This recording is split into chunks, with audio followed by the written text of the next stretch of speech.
All right, we're here, but wait a minute. What's all this stuff all over the table? We need to clean the table off. Wait a minute. What is? Yeah. Oh, you know what? We got the National Train Show coming up. That's We're right. starting to prep and get ready for that. Yeah, we are. Yeah. All right. It looks good. That's starting to look good. Yeah. But let's go ahead and clean this stuff off. Okay. There we go. Yeah. All right. Better. That's much better. Yeah. Man, it's the magic of TV. Yeah.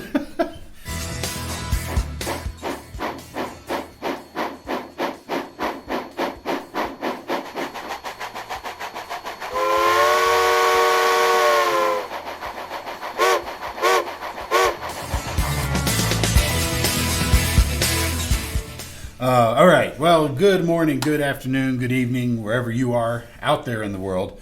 It's time for another episode of the SoundTraxx SoundBytes podcast. This is the Train Talk from Milepost 141, and we're on episode 47, which is season 3, episode 12. Moving right along. It just seems like yesterday we started this, and it doesn't feel like it's been that long. But But we're on you, the third yes. year. Yeah, for me, for sure. You're about to hit a year anniversary coming up here pretty that's quick. hard to believe too. I mean, Yeah. It's been nice. I enjoyed it. Yeah, exactly. And it's fun, right? Because you haven't really worked a day in a year. No, not really. I mean, most of the work really is setting up for the shows and stuff.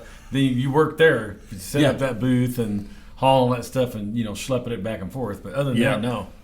Nope. Yeah, but even still, that's still fun, though. In the end, it is still fun. Yeah, it's just like the old days, setting up for train shows, but just a lot more stuff. Yeah. A lot nicer graphics than just throwing a tablecloth on it and putting my stuff out there for sale. Right. Big difference. Big difference. Same enthusiasm, same locale, and a lot of new things like the Amherst show and Train Fest last year were great to experience.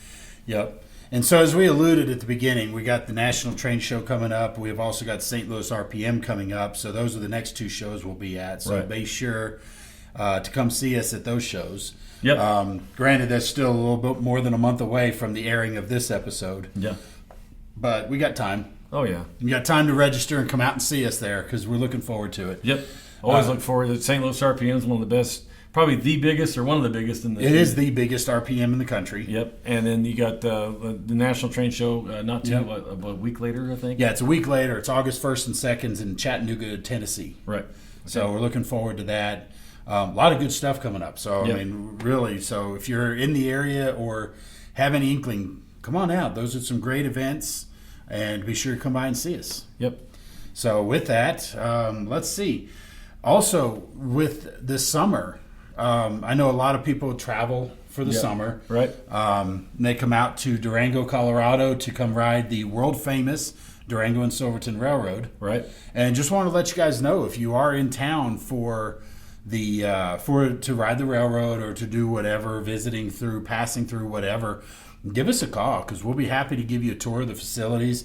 We manufacture all of our decoders downstairs from where we're shooting this podcast. Right. And we're proud of it. And so give us a call. Tours are usually conducted at 4:30 on the afternoons. So just let us know if you're interested. Give us a call or an email, and we'll schedule you. We'll show you around. We'll show you around and show you the manufacturing floor, which is the exciting part. Yeah. The rest of it's just a bunch of offices and stuff like that. But, we're proud of the fact that we manufacture here. We can show you the process, what it takes, everything. So always happy to have you here. So give us a call and come on out and see us. Yeah. Either George or I will take you around and show you the place and how we do things. Yep, absolutely. So with that, we got some projects coming up here, and I know we've been teasing this one for a while. So we've got the 1574. This is your Missouri Pacific GP15 that's out here on the table. It's complete. Yes, it's complete. This is a Athearn Genesis. It goes along with George's Rehab Your Loco. This is an older 2010, I guess, release of the GP15. That sounds about right. One of the first ones anyway. This one's been, I had it last year, and it was 1621, and I changed the seal on it, went with the Phase 1 setup, we call it, with the 81-inch short hood instead of the 88-inch short hood, and no anti-climber on the front. And these have this one has the new Athearn solid handrails that were introduced with the last release, factory release of G15s. It has my basic stuff set up. It has a Scale Sound Systems GP15 speaker in the back. and a SoundTraxx 810154 mini cube in the front. Gives you 2 watts for your 2-watt amplifier requirement, and 16 ohms because it's wired in series. Yep, so that's great on the amplifier. It has the Decoder Buddy version 1 V1B in it, and it has the SoundTraxx Tsunami 2, 21 pin sitting in this one right now, and it has your basic detailing that I do on it. The only thing, a lot of things that are different on this one, or one of the things I should say, is the Gotham Rail and Marine spark arresters. I left the screens off for today just so you can see the detail of it. If we look at the close-up, we'll do some close-up pictures on the video version. You can really see down in it. It actually has the setup with the bolts that go across the top, and those things actually set down as the screen set down on the spark arrestor like a little tent, a TP or whatever, and kept the sparks from shooting up out of the exhaust and out on the main line. Yep. It has step lights put in this one, front class lights. It has number board lights, and your basic setup. Now is going to be my standard setup for that. And I'll just unmute it so we can hear it running. I apparently forgot to turn on the second camera here. Oh. So we'll go ahead and fire up the second camera, have it so you can see a close-up of it running. Yeah, and what I did on this one is I used the function mapping for the SoundTraxx, because this is not a Blunami, so you got to go back old school and use the CVs. However, I was able to map these things like a lot of guys do when you had the throttle, old school style. I don't want to keep pushing the option switch or that. So what I want to do is I mapped the stuff where I wanted it. So 5 is the class lights. Okay. And then 6 should be my running lights, I think, if you can see them. The truck lights or ground lights, you mean? Yeah. If they're on, they're dim, but that may be intentional. Yeah. Oh, it's not showing it up there. Here we go. Look at that. And then 7 is my. Let's see what I put 4. There we go. There we go. 4 is your step number lights. boards and your. Yeah. So basically, your step lights, number boards, and the truck lights all come on with 4. 5 is the class lights. Class lights. Yeah, and then 6 is my brake release. So I mapped my brake release so I don't have to hit the option switch on the throttle. I can just I mapped it to 6. Okay. And what I did with the 5 and 6 RPM plus and minus is I just simply swapped those with FX3 and FX4. So I did 24 and 25. So if I want to use that to shut down the engine or start it up with 5 and 6, I just hit option twice on my NCE throttle and then hit 4 and 5 or 5 and 6, whichever for your 24, 25, 26. Sure. But anyway, so there you got that, and then the headlight, of course. Right. Those step lights really look good. Yeah, I went through in time to one setup. So one setup's got I think it's brightness 2, and then one's brightness 1. So I think the class lights are brightness 1, so I could make them a little bit different. And then all the other lights, the step lights, the truck lights, and the number boards and stuff are all mapped to 4, so they also are independent. So I could independently raise and lower those, so I kind of got them dialed in a little bit. Okay. It looks great. And then release the brakes. Yeah. So that way I don't have to do anything. So you're running an old school style or DCC decoder, you can map it to what you want. And just run it like this, and you don't have to do any switching or option switches on your throttle. Right. Well, it certainly looks great. Like I said, you got those step lights on there. It looks really good. Yeah, I got those dialed in, and they can always be lower, but I kind of want them. I like them that way you can see them in the daytime. Because without it, you can't. If you go real dim, you can't. Right. You can't really see them if you drop them down too low, but they actually are very prominent and look good. Yeah. I was actually quite happy with this one. I'm usually a critic of my own stuff, but this one actually looks pretty good.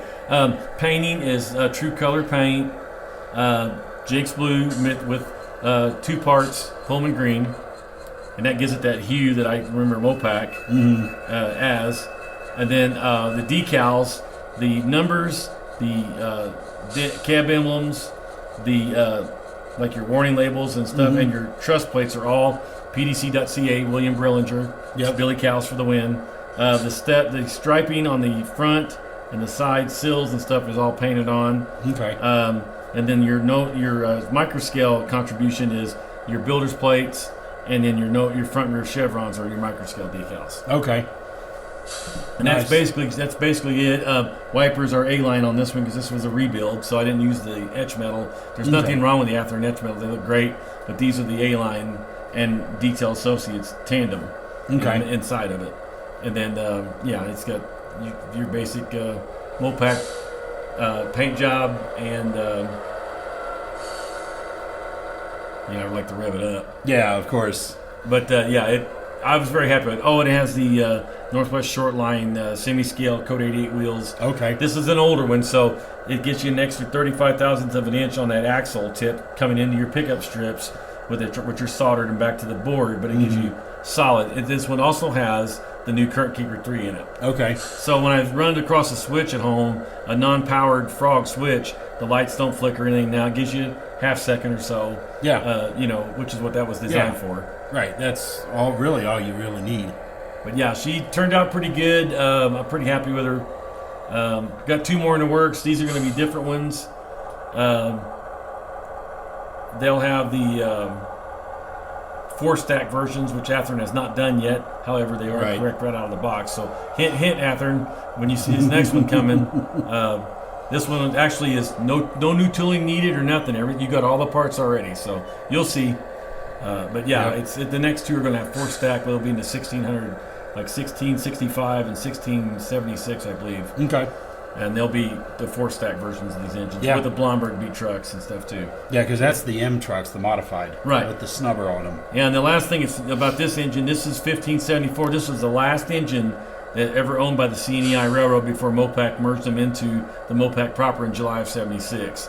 So 1570 and 1574 were the last 5 engines ever purchased by the CNEI, were GP15-1s. Yep. And that's got the CNEI sublettering. It doesn't anymore. I went ahead and this one here I put Mopac because this is also the only one of those 5 engines that got a full quote-unquote repaint. They just simply put a new decal on it. Oh, yeah. So you got decal on both sides. 1570 got Mopac on this side, and this side was blank. 1571 was blank. Oh, wow. And some of them, they just cut the little CNEI letter in, apparently, just cut it off the decal with a razor saw or a razor knife and took it right off and just left it Interesting. blank. Yeah, but I like the Mopac on there, so I chose 1574. Yeah. But yeah, that's cool. There she is. So, looking good. And it's been a long time coming, but man, you got some good looking engine there. Yeah, I like the color came out right, and then the clear coat for my stuff is usually right now I use the Tamiya lacquer clear flat. Okay. That's what I use. It's muting now. But gotcha. It turned out okay. I was very happy with it. Except again, Athearn's it's just an outstanding model. Never thought, back in 2010 when they released it, I mean, we'd see something like this, and still to this day it holds its own. The added details and stuff that they went ahead and did for us with the new handrails and stuff lets people like myself and George here build exactly the engine we want right out of the picture. I mean, it lets me build it right out without. I don't have to do brass stanchions. If I wanted to, I could, but because of Athearn now with these, this thing is exactly the way it's supposed to be. Out of the picture. Oh, it looks great. Like I said, and they did a great job with that, making sure it was right the first time. They did. Because I remember, years ago, first thing we had for the Jeep 15s was those Smoky Valley kits that were panels that you had to glue together and hope to God you got them square. Right. And they were supposed to fit on top of, I think it was a Jeep 35 frame. Originally, yes. And they originally had their own frame. Then you used the blue box trucks. And then their fuel tank, you kind of had to build it up a little bit because it didn't have the correct contours like the Athearn does. Correct. So then after that, we got the Trainline Jeep 15. Yep. And that was the Walthers Trainline. And I remember when that came out, I was so excited, man. I had ordered 4 of them undecorated because same here. Yep. So I started working on those, and then Athearn 2010 came out with these, and they're done right from the beginning. Yeah, and that was the first time I ever went to Train Fest. I couldn't believe it. So when they said they're going to have drawings of them, I drove all the way to Milwaukee from Illinois. Yeah.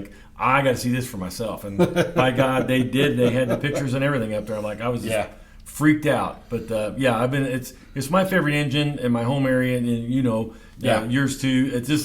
It's a great. They were great little engines in real life. Mopac loved them. They had 190 of them total. If you count the GP15 AC, right? And I saw them all the time on the coal mine branches in southern Illinois. They use 3 of them together, usually on the mine branches, because they like to switch with them.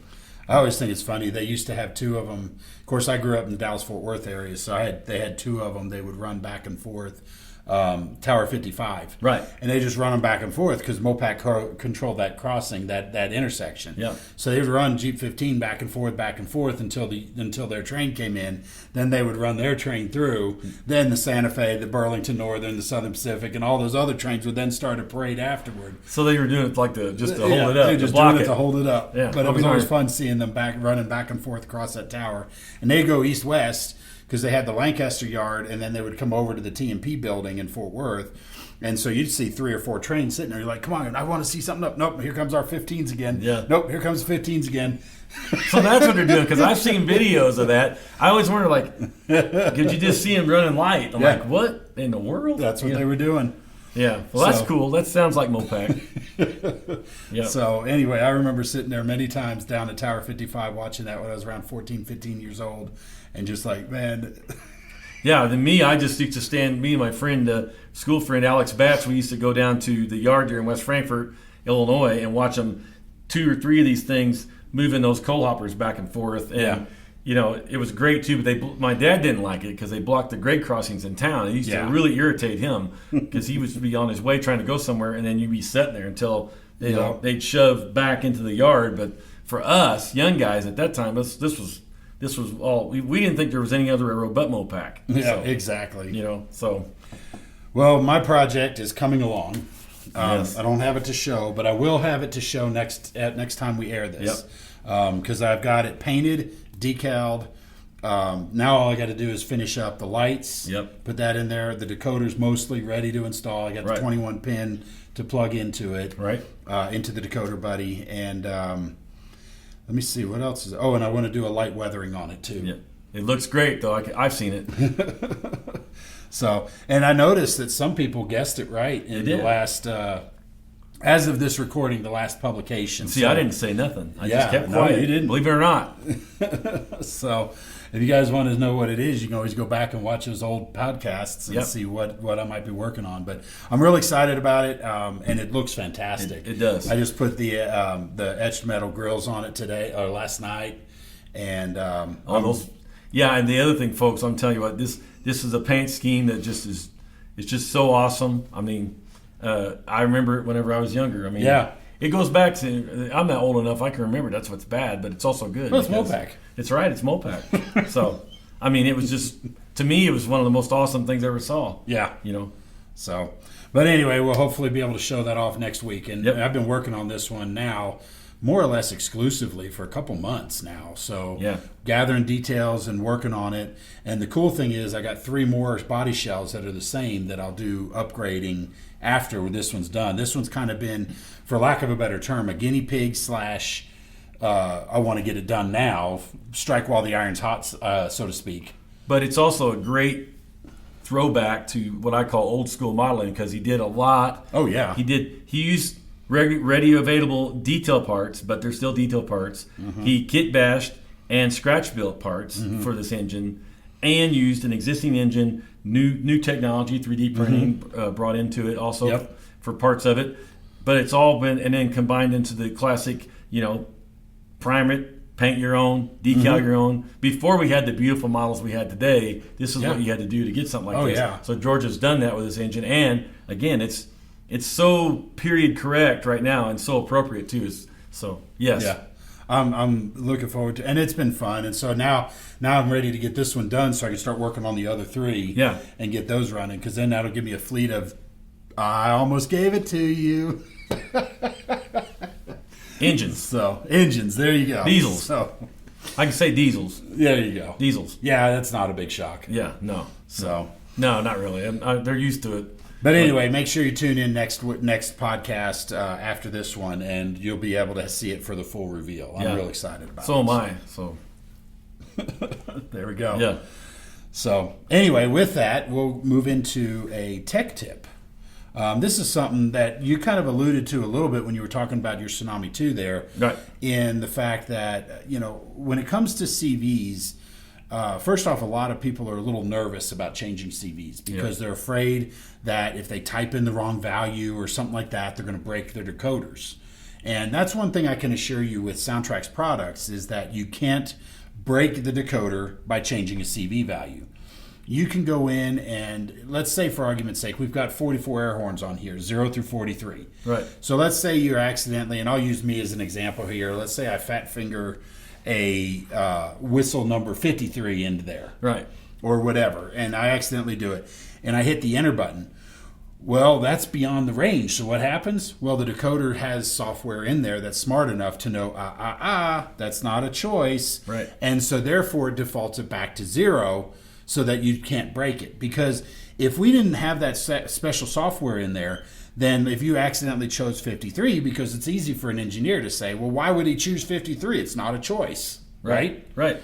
And so when you accidentally hit 53 and you hit enter, what can happen is the decoder then is looking for data that doesn't exist, but then there's no data, so it can't move on until it gets the data that doesn't exist. And so it turns it into a paperweight. And you see that happen with a lot of other brand decoders out there, but we take that extra effort to put the software in there to make sure that you can't break a decoder, a SoundTraxx decoder, by changing a CV value. Now, you may get some strange or undesired behavior, Right. but you didn't break it. The good news is you can always reset the decoder, CV8 to 8, Right. and cycle it back to the defaults Correct. when it left our factory, so that way you know where you started from, and you can always go back and start programming that again if you don't remember what you did. I know there was one instance, for example, I had one of my BNSF engines that suddenly, I don't remember how or what happened, but suddenly when I go to speed step 1, the thing would take off down the track, and I couldn't figure out what the heck. And I realized, I thought about it for a few minutes, and I realized I must have fat fingered something or not depressed one of the buttons enough in my haste, Right. and accidentally programmed CV2 instead of, let's say, CV52, Right. which is a lighting effect. And if I didn't press the 5 proper, hit the 2 and enter, now I'm programming CV2 unbeknownst to me, but in my mind I'm programming 52. Right. And then if I type in a value and the decoder's like, oh, well, Right. The good news is you can't break the decoder, our decoder, I should say, by changing CV values. Right. And I know you deal a lot with that when it comes to the CV resets. Yes. The other thing, when you guys are out there doing that, so what I do, first of all, great reference points is you go to the SoundTraxx website, get the user manuals, Blunami, Tsunami 2, Economy, and even the original Tsunami manuals are on there. Download those manuals, and then like with this engine here, I go to the function mapping section of it, and what I do is I make a list of what I'm going to change and where these are wired. So originally these were, when I mapped these, like I mapped the lights to 4 because this is a Mopac engine, it doesn't have dynamic brakes. So function 4 on the Tsunami 2 and Blunami is by default the dynamic brake. Right. Well, I don't need that, so I just gave that a value of 255 and shut that off, and then I kept that. That let me have number 4 open, so that's my lights, most of my lights. 5 was, like I said in earlier, 5 was the RPM plus and 6 is RPM minus. I like mine to start up. Some folks don't want theirs to start up whenever the power is applied. I don't mind. I like that auto start, so I let mine start up. But if I ever want to use that, I map those to 25 and 26 respectively. For if I can just hit option or shift on this thing, or Digitrax, same thing. If you get a Digitrax throttle, you can shift and then go to the 24 and 25 or 25 and 26 and use those if you want to. So, but make a list and then do it. I do it numerically or chronologically, whatever how you want to say it, and I just go down the list. 31, 16, 32 is one if you're using index CVs, and then so on to do your mapping. And then same thing for setting 17 and 18. Set that first for your long address, and then change 29 to 34 or 38. But also I write that on there, so I know what I'm doing. That way I got a list.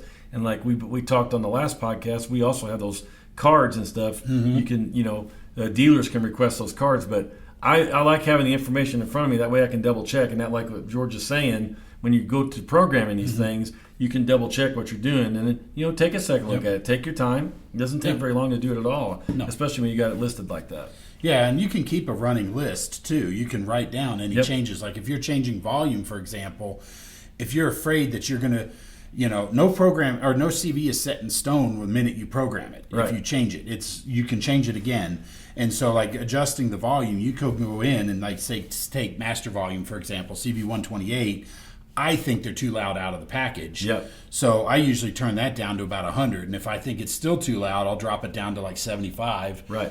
And work your way through that. And you can find where that sweet spot is for you. So you have kind of an idea of where you like to go, but fine tune it. You can always go back and change it again. Same thing, like say, for example, let's say for argument's sake, you accidentally put the wrong address in there. Again, it's not set in stone. You can always go back. If you didn't remember the address that you typed instead of putting like say 1574, you can always go to the programming track and recover it by programming it to a short address 3 or manually changing the address on the programming track, because everything on the main line is address based and everything on the programming track is not address based. Right. So when you make your programming changes, any decoder that's alive, powered up, and not locked, you can make your changes. Right. And even if you accidentally lock your decoder, first off, our decoders take a 2-step process to lock a decoder, but you have to consciously go and do it because they're not intuitive.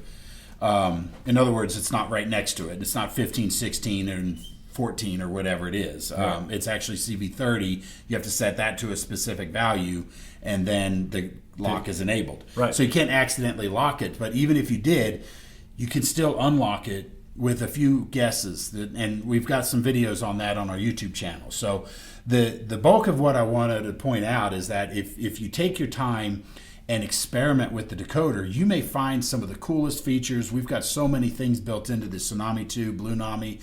Even the Econami is comparable to a lot of our competitors' top-of-the-line products as far as feature set. So you can really go in and dial this locomotive up, and you can make it do just about anything you want.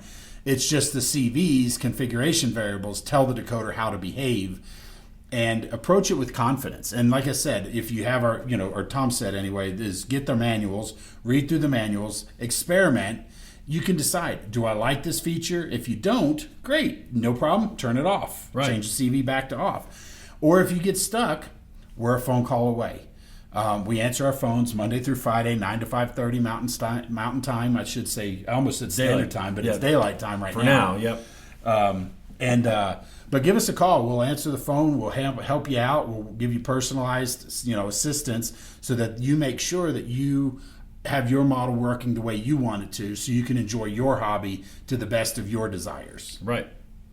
It's absolutely correct. I mean, the other thing about the manuals too, going back to those, read through those manuals and follow suggestions on it. Like I had a gentleman call in earlier this week about the momentum and stuff. Well, what do you said? I said, well, let's go to the page in the manual. It gives you a baseline, 45, 75, and then how to set your braking rates and stuff. So follow those as suggestions as your baseline, and then set those like George said, experiment with them, and then dial them into your preference and your taste for how you want to operate. Yep. You don't have to have them set up like mine's not. George's has got some killer momentum in his. So you really got to know what you're doing with the brakes, which is why I set, like if it's a Tsunami, I'm going to have that brake where I don't have to hit any shift keys. I can hit that brake. But mine don't have as much, but I can always adjust them more, to more like what George has. But some people don't want that. Some people want the auto brake. Well, they let you do that. Is it CB 1.4, 413? Is that what it is? 403. 403, that's it. 403, the auto brake. You can have that where the brake release and stuff, and you have it set up like that right out of the box. Mm-hmm. So, but it's all right there in the manual, and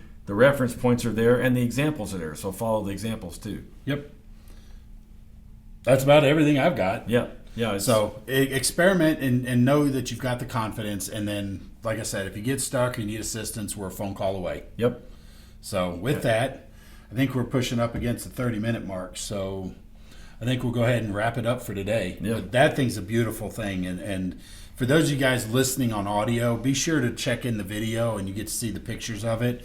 And then we'll try to see if we can get our marketing department to put some of these pictures up on our Instagram as well, so that you can see it about the same time. So, you did great work on it. So well done. Thank you. I'm looking forward to having mine next week. So me too. I can't wait to see it. It's cool. Trust me. So, with that, I guess we'll go ahead and sign out, guys. Thanks for watching. We appreciate you tuning in. If you like this video, please give us a thumbs up down below. And be sure to subscribe to our YouTube channel and also our podcast channel here. That way you can get, and click the notification bell so you can get notifications to let you know whenever we post new videos. I know on our YouTube channel where we get most of our engagement, we post videos every week, little topics. We've got some really cool ones coming up, talking about copying a locomotive using Blunami, how fast and easy it can be. Very. And we've got some other ones diving deeper into the app and showing some cool stuff. But then we're going to have some not necessarily Blunami specific videos coming up as well, where we cover Tsunami 2 Blunami features also. Right. Because there's a lot of stuff built into this decoder that I think most people barely scratch the surface on.